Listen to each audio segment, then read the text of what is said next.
Dear colleagues, we continue our working day, and now I give the floor to Presidential Administration Spokesman on ATO-related issues, Colonel Oleksandr Motuzyanyk.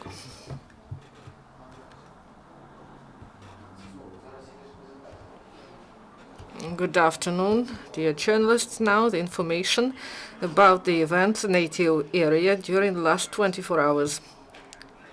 During the last 24 hours, the enemy increased the number of shellings of Ukrainian positions. Along the front line, the enemy uses mortars of 82 mm and 120 mm of caliber. Heavy fighting continuing near Avdiivka, and the biggest number of shellings is fixed in Mariupol area. Now the information in more detail.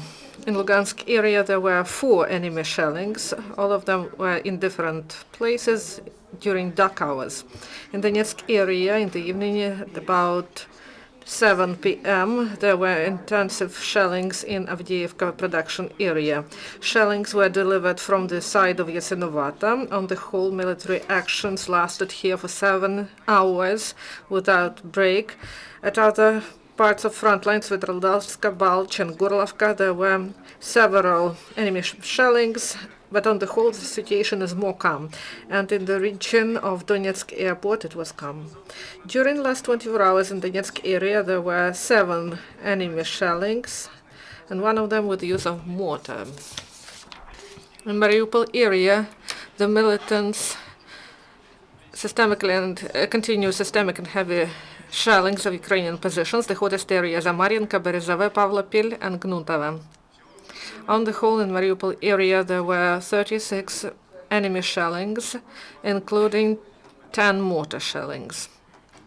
According to the information of State Border Service of Ukraine, in the region of ATO, there were 9 reconnaissance flights of enemy drones.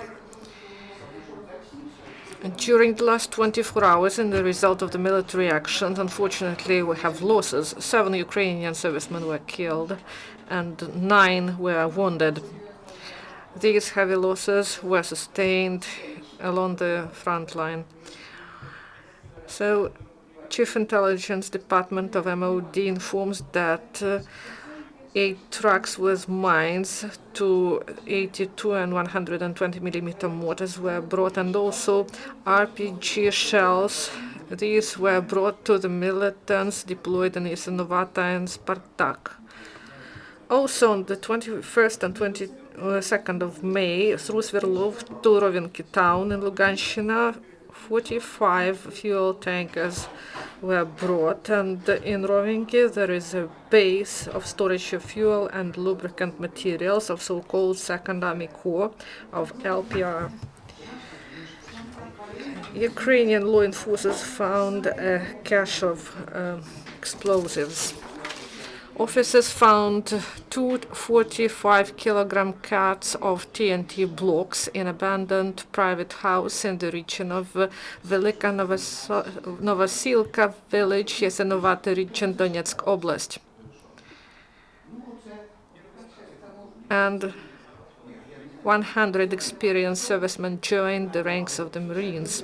In Berdyansk, Zaporizhzhia Oblast, servicemen were sworn in, and on the eve of the ceremony, after they passed their final test, each of them got black beret as a symbol of their belonging to the elite forces.